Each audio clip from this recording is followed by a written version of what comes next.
Estamos no ar com o programa Oitavo Dia. Padre Paulo Ricardo hoje vai nos falar sobre a preparação das ofertas, né, Padre Paulo? Vamos entrar na parte da celebração eucarística da missa, né? Exato. A preparação das ofertas é um momento muito importante que foi muito valorizado através da procissão das ofertas, agora com a reforma litúrgica no Concílio Vaticano II. Nós temos atestados, não é? Nós temos documentos históricos que nos falam dessas procissões que existiam antigamente. Portanto, o que o Concílio Vaticano II fez, o que a reforma litúrgica pós-conciliar fez, foi restaurar uma tradição que, na verdade, era do primeiro milênio. Em que consistia essa preparação das ofertas? Os fiéis traziam para o altar as suas oferendas. E é claro que as oferendas aqui não eram somente pão e vinho. É claro que eles traziam pão e vinho também. O pão era confeccionado em casa, o vinho também era feito pelos agricultores e traziam aquelas ofertas. Mas também outras coisas, outros víveres, também dinheiro, joias, tudo isso para ser utilizado com os pobres, com as necessidades da comunidade e também com os pobres de fora. A caridade que era realizada. É interessante ver que essas procissões de ofertas eram bastante espontâneas, as pessoas levavam até o altar aquilo que queriam. É por isso também que, de alguma forma, o padre, depois de pegar naqueles animais, né, às vezes levavam animais vivos, pegar aqueles alimentos, aquelas coisas, é evidente que o padre, no final, estava com as mãos sujas. Então se introduziu o costume de o padre lavar as mãos. O padre lava as mãos porque pegou nas ofertas dos fiéis. Uma das coisas que eu sempre costumo dizer para os fiéis, Lídice, é isso. Quando você está participando da preparação das ofertas e vê o padre que lava as mãos, você deve se perguntar no seu coração: o que é que eu estou oferecendo a Deus para que o padre precise lavar as mãos? No que é que o padre pegou? O que é que o padre recebeu para oferecer a Deus? Porque quando termina a preparação das ofertas, o movimento final, a gente vê que o padre diz assim: orai, irmãos, para que o meu e o vosso sacrifício seja aceito por Deus Pai Todo-Poderoso. E então os fiéis fazem uma oração bonita. Rezam pelo Padre. Receba, ó Senhor Deus, por tuas mãos, Padre, este sacrifício. Para a glória do seu nome, o nome de Deus, para o nosso bem e de toda a Santa Igreja. Esse é o sentido daquela oração. Uma oração de entrega bonita, onde nós oferecemos para Deus algo. E é por isso que esta preparação das ofertas também foi necessariamente, durante um tempo, chamada também de ofertório. Porque se oferece algo, se dá algo a Deus. Ali existe o gesto concreto, real, de oferecimento. Os fiéis entregam para Deus alguma coisa. Aquele momento, é um momento também em que se passam as cestas ou se coloca ali um cofre ou alguma coisa para que os fiéis possam também fazer as suas ofertas materiais, né, em dinheiro. Isso já existia? O senhor falou que se oferecia, né, joias. Vem também dessa tradição? Como é que ficou essa questão da oferta material? Isso é algo típico da Igreja de Roma, não é? Nos outros lugares se fazia uma procissão para levar lá na frente as oferendas. Já em Roma, acólitos, ministros, passavam no meio do povo recolhendo essas ofertas. Não é? Então, existem essas duas possibilidades de o povo fazer uma procissão até o altar, entregando a sua oferenda, ou de os ministros irem até o povo e recolher essas oferendas. Né? Seja como for, os dois gestos são bonitos, os dois gestos são simbólicos, seja como for, há essa ideia de ofertório. Alguns liturgistas, não é, batiam o pé dizendo assim, olha, na verdade, tem que se chamar de preparação das ofertas e não de ofertório. Por quê? Porque o ofertório verdadeiro, o momento em que o padre realmente oferece a Deus o sacrifício, é durante a oração eucarística. Né? Depois que termina ali a consagração, o padre faz uma oração de ofertório. Ele diz, recebei, Senhor, a oferta, o sacrifício, né, que estamos aqui oferecendo. Sempre existe essa oração, dependendo da oração eucarística, mas ela está sempre lá, uma oração que oferece a Deus os dons, o sacrifício, tudo aquilo que nós colocamos na patena e que foi consagrado. Então ali seria o verdadeiro ofertório, enquanto essa procissão seria somente a preparação das ofertas. No entanto, eu não gosto de distinguir tantas coisas porque, sabe, na vida as coisas não dá para a gente dividir um cabelo no meio, né? Dizer, não, até aqui foi preparação, daqui para frente é ofertório. Não, porque naquele momento o fiel entrega.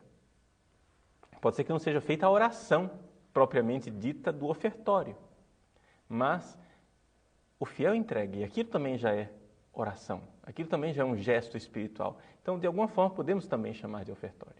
O que nós mais vemos é, nessa procissão das ofertas, serem levados o vinho, o pão, né, os instrumentos que o sacerdote vai utilizar ali. Mas algumas comunidades inserem uma procissão oferecendo objetos, né, da própria comunidade, de um grupo de oração, de um catequético. Isso é previsto na liturgia mesmo? Pode ser feito? Pode-se colocar oferendas para a igreja. Aqui eu saio um pouco do documento e dou a minha opinião pessoal com relação a uma prática, um costume que se instalou no Brasil de se colocar na procissão das ofertas dons simbólicos.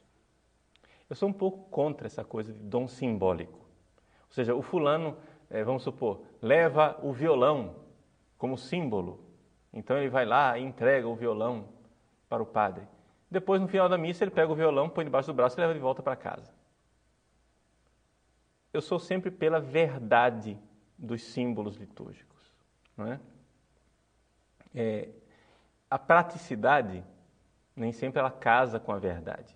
Então, quando, por exemplo, na sua comunidade você tem lá um belíssimo arranjo de flores, mas são flores artificiais. É muito prático flor artificial, mas não é verdadeiro. Você tem lá uma velinha que, na verdade, é um cano com uma vela por dentro, com uma molinha que vai fazendo a velinha subir e a velinha nunca se gasta. É prático, mas não é verdadeiro. Então, essa coisa de flor falsa, vela falsa, pedra falsa, eu acho que a liturgia ela precisa ser uma liturgia verdadeira. É verdade, flor é mais caro e murcha logo. Mas vamos investir nas coisas de Deus. Ou então, se você não quer arrancar uma flor, ponha um vaso de flor, onde a flor está lá viva, né, decorando aquele ambiente de forma bonita. Então, eu acho que tudo isso faz parte da verdade dos símbolos litúrgicos. Então, vai oferecer alguma coisa que seja realmente um dom para a comunidade, seja um presente, né? Se comprou, se fez alguma coisa e realmente está sendo levado, não um símbolo. Faz de conta que eu estou dando, mas não estou dando. Então, isso é um pouco a minha opinião. Acho que esses símbolos falsos, né, tiram a verdade do gesto litúrgico. Nesse momento das ofertas, os fiéis eles podem também fazer orações, oferecer algo, alguma intenção que eles levaram para aquela celebração. Como é que deve ser a atitude do fiel no ofertório? A atitude do fiel deve ser de entrega, né? O padre, você sabe que através da reforma litúrgica, o novo missal, ele traz uma oração de preparação das ofertas que é tirada do judaísmo, é chamada Beracá. é uma oração de bênção. Não é? Bendito sejais, Senhor Deus do universo, pelo pão que recebemos de vossa bondade, fruto da terra e do trabalho humano. E agora vos apresentamos. E para nós se vai tornar o pão da vida. É uma beracá, é uma bênção a Deus. Bendito sejais. Obrigado, Senhor, por essa oferta que recebemos, que vem de Deus diretamente e vem do trabalho humano. Algumas pessoas criticam essa oração, principalmente as pessoas que são mais apegadas ao antigo missal, missal de 1962, porque no missal anterior se falava clarissimamente de um sacrifício. É uma entrega sacrificial. E aqui, então, se discute muito que tipo de oração é que tem que ser feita nesse momento. É uma oração somente de bênção, de louvor a Deus? Ou deve-se falar realmente de sacrifício? Bom, teologicamente falando, a Eucaristia ela é um sacrifício de louvor. Não é que as duas coisas são incompatíveis. A ação de graças é um sacrifício de louvor. Porque quando eu louvo a Deus, digo, Senhor, obrigado pelo que me destes, eu te restituo, te dou de volta em ação de graças, isso é um sacrifício. Quando eu inclino a minha cabeça diante de Deus, isso é um sacrifício de louvor, em ação de graça, dizer muito obrigado. É reconhecer a nossa pobreza. É reconhecer que, no fundo, nossas mãos estão sempre vazias diante de Deus. Que, na verdade, nós temos muito pouco para oferecer a Ele. E que esta oferta que nós fazemos nada mais é do que um reconhecimento de justiça. Tudo recebemos de vós. Tudo é vosso. Tudo vos pertence.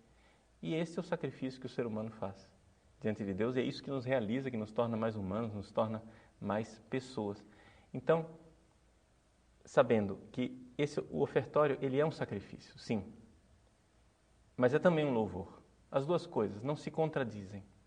Nós, graças a Deus, somos católicos. E o católico quer dizer isso, quer dizer quem tem uma fé inteira, católica, universal. A gente não escolhe pedaços da nossa fé. A gente aceita tudo junto. Tudo aquilo que faz parte da riqueza da fé católica. A preparação das ofertas é sacrifício e é louvor. É as duas realidades. Eu não vejo por que colocar o antigo missal contra o novo e o novo contra o antigo. Se nós tivermos a mente católica, se nós tivermos uma forma católica de enxergar as duas coisas, nós iremos ver que são profundamente coerentes. E o canto das ofertas, ele deve necessariamente falar sobre a transformação do pão na Eucaristia, do vinho em sangue de Cristo, ou às vezes se inserem músicas mais temáticas, de oferecimento do coração, da comunidade. Bom, como é que deve ser? Existe um pouco de, também aqui, de discussão, conforme o gosto dos liturgistas, porque o missal, nesse ponto, ele diz simplesmente que deve ser um canto aprovado. Alguns liturgistas acham que o canto das ofertas, a preparação das ofertas, deveria ser um canto que acompanha somente a procissão das ofertas. Ou seja, uma vez terminada a procissão, faz-se então o silêncio, ou então só um acompanhamento musical, o órgão acompanha, e então os fiéis ouvem a oração do sacerdote. Bendito sejais, Senhor Deus do universo. Então o canto acompanharia somente a procissão e acontece depois a oração do sacerdote. Outros dizem que isso não é necessário, porque na tradição estas orações do padre sempre foram mais orações secretas, orações ditas em voz baixa, de tal forma que os fiéis não ouviam, não precisam ouvir tudo. Não é necessário ouvir tudo na missa. É também interessante quando os fiéis veem que o padre está labializando, está pronunciando palavras e não sabem exatamente o que ele está dizendo. Aquilo também cria um ambiente de mistério celebrado, de mistério vivido. As duas opiniões, ao meu ver, são válidas. As duas são bastante importantes. As duas têm o seu valor. Uma porque valoriza a oração, outra porque valoriza o mistério. É interessante também saber que neste momento pode-se usar igualmente o incenso e fazer outros gestos que nós poderíamos depois comentar com mais propriedade. Bom, então vamos fazer a nossa pausa, Padre Paulo. Nós vamos para o intervalo e voltamos daqui a pouco. Você que acompanha o programa ao 8º dia, certamente deve estar se sentindo como eu me sinto. Na verdade, a gente se sente numa sala de aula, numa escola, aprendendo toda a riqueza da nossa doutrina, né, Padre Paulo?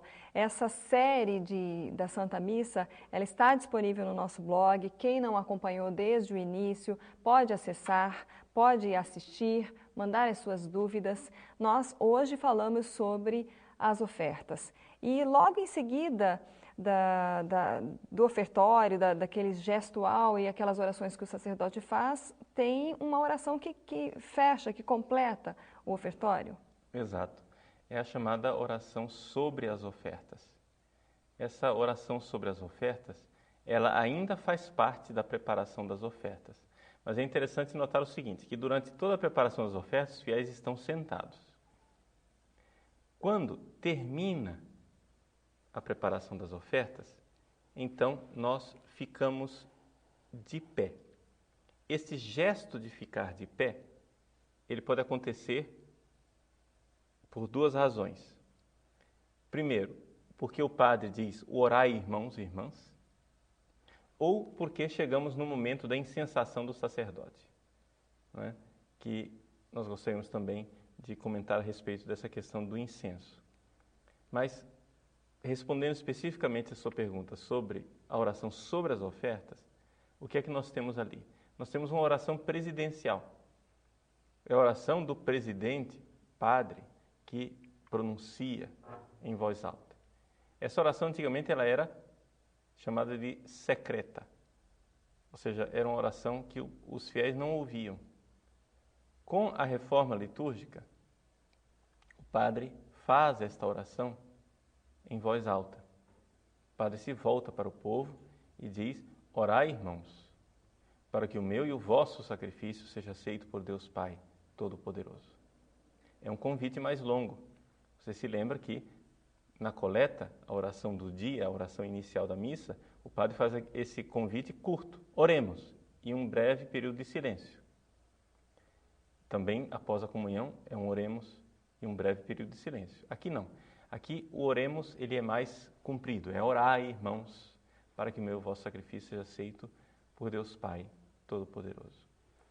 Este convite é um convite mais amplo, porque ali nós vamos também já iniciar, é o último ato, digamos assim, da preparação das ofertas, mas é também já o primeiro ato da oração eucarística, por assim dizer, porque nós já estamos na ponte para a oração eucarística.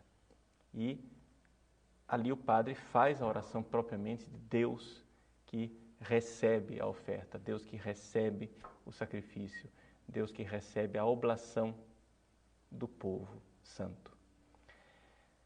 Esta oração, ela é uma oração que deve ser vivida intensamente e devemos estar de pé. Em algumas comunidades, inclusive na Europa, tem esse problema. O padre se volta para o povo e diz, orai, irmãos, e o povo permanece sentado. Só quando o padre começa a oração é que o povo fica de pé. Isso não é correto. O orai, irmãos, já faz parte da oração que virá depois.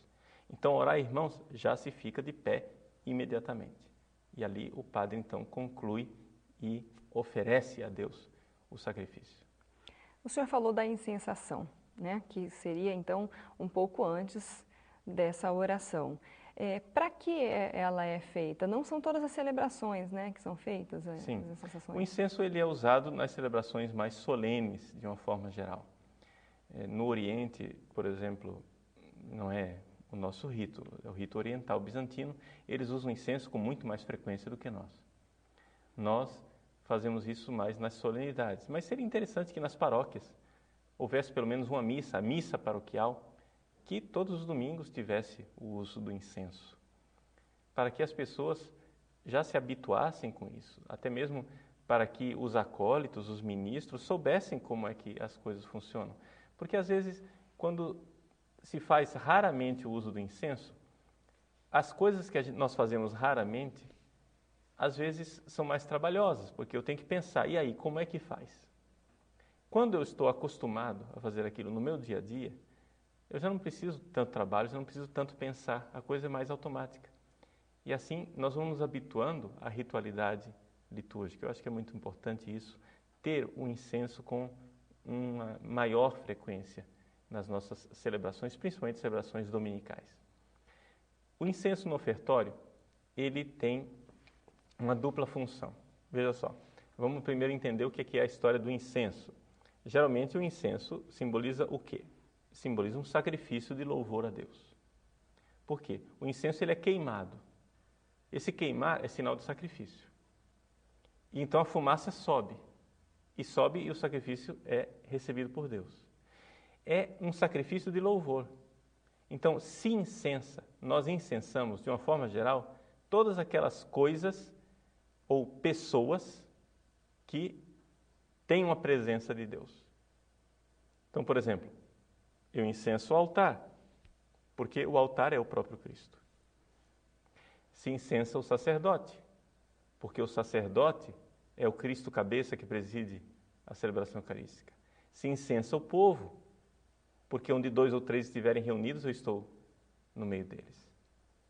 Então, onde há a presença de Deus, se incensa para louvar a Deus ali presente, para que Deus receba esse sacrifício de louvor.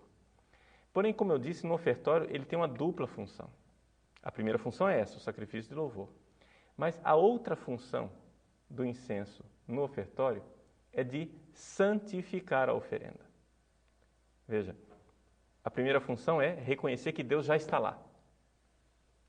Essa segunda função é pedir a bênção de Deus para que Deus esteja lá. Para que Deus esteja no pão e no vinho.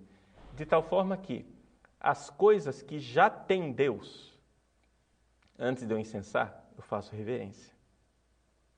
Então eu faço reverência para o crucifixo, porque ali já é o símbolo do sacrifício de Cristo, e incenso Jesus crucificado. Eu faço reverência para o sacerdote e incenso. Mas para incensar as oferendas do pão e do vinho não se faz reverência. Por quê? Porque Deus ainda não está.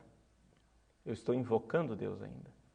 Então, por isso, o gesto de incensação do pão e do vinho pode ser diferente do que a gente faz normalmente, que é jogar o incenso. Existe essa opção reconhecida pelo missal do ano 2000, de se incensar fazendo o sinal da cruz sobre as oferendas. Esse traçar o sinal da cruz com o turíbulo sobre as oferendas é exatamente para santificá-las. Não é? No antigo missal de 1962, na forma extraordinária de celebração, se faz também uma oração silenciosa que diz que este incenso, abençoado por vós, suba até a vossa presença e desça sobre nós a tua misericórdia. Então, que o incenso suba e desça a misericórdia. Muito bonito, não é? Bonito. Não se faz mais essa oração no atual rito reformado do Vaticano II, mas o Espírito está lá. O Espírito é este, de oferecer a Deus e invocar a misericórdia de Deus sobre as nossas ofertas. E no momento em que a comunidade está sendo incensada, está correto? Sim. Ela deve também ter essa atitude de reverência? Geralmente se retribui essa reverência, né? Ou seja, o ministro que vai incensar, ele faz reverência para a comunidade pode também fazer uma reverência de volta, é uma questão de educação, como a gente diz, né? Ou seja, você está me saudando, eu saúdo de volta. Mas não é assim necessário, não é uma prescrição, é uma questão mais de delicadeza. É importante, Padre Paulo, que as comunidades aprendam esses valores, né? A gente ouve muito essa dúvida, as pessoas não sabem para que serve o incenso, ou, na verdade, durante as ofertas, cada gesto, cada ato, isso está se perdendo um pouco, né? Dentro das comunidades, esse conhecimento dessa liturgia. Sim, porque durante a década de 70, sobretudo, tomou conta um pouco da sociedade, de uma forma geral, e dos padres, uma certa mentalidade racionalista. E com a mentalidade racionalista, sabe, a nossa razão, a razão humana, ela procura economizar as coisas. Então, é a mentalidade do não precisa. Vamos ficar só com o essencial. Ah, não precisa, não precisa, não precisa, e você vai depenando as coisas, né? Vai tirando, daqui a pouco você está em indigência litúrgica. Infelizmente, nós chegamos a um ponto de indigência litúrgica. Acho que é hora de nós trazermos a liturgia de volta para casa, né? Os padres valorizarem mais aquilo que é a tradição da igreja, para que nós entendamos que não é uma questão de superstição, né? Nós não usamos o incenso como a macumba que usa incenso. Não. O nosso manual de liturgia, eu sempre costumo dizer isso, é o Apocalipse. E no Apocalipse, os anjos oferecem a Deus incenso. Oferecem a Deus o sacrifício do louvor das orações dos fiéis que sobem a Deus. Até o gesto de se sentar ou se levantar em determinados momentos, muita gente não entende, né? Acha que é uma simples formalidade e é essencial, né, Padre Exato. Paulo? E você falando dessa coisa de ficar de pé, quando se faz a incensação do presidente, do padre, toda a Assembleia já fica de pé, porque está sendo incensada a cabeça da Assembleia, que é o padre. Então, nós não devemos ficar esperando, sentados, até que o ministro venha nos incensar. Não. Se vai começar a incensação do presidente, do padre, todo mundo já fica de pé. Incensou o padre, incensa o povo, e aí prossegue a missa. Padre Paulo, para o próximo programa vamos falar sobre a oração eucarística. E nós sabemos que o senhor tem um livro para a nossa formação. Vamos encerrar o programa falando um pouco dele, o livro, o DVD? Sim, eu gostaria de convidar você a fazer esse curso de teologia para leigos, que nós já lançamos o primeiro DVD sobre o Concílio Vaticano II. Ele está à disposição no site www.ecclesiae.com.br, como está anotado aí no vídeo. Veja, é importante você fazer este curso e propagá-lo também, porque é algo que eu posso garantir para vocês, está em profunda sintonia com a doutrina da Igreja, com a tradição. Muita gente tem confusões e o Concílio Vaticano II muitas vezes é usado de uma forma inadequada. Nós temos que saber interpretar o concílio e o Papa Bento XVI nos ajuda a isso. Eu gostaria de ser um pouco um arauto que repete as palavras do Papa Bento XVI e a posição dele diante do concílio em sintonia, em comunhão com a Igreja de 2000 anos. Obrigada, Padre Paulo, por tanta bênção, tantas informações. E aí nós vamos voltar então no sábado que vem. Se Deus quiser. Deus abençoe você e continue conosco no próximo programa.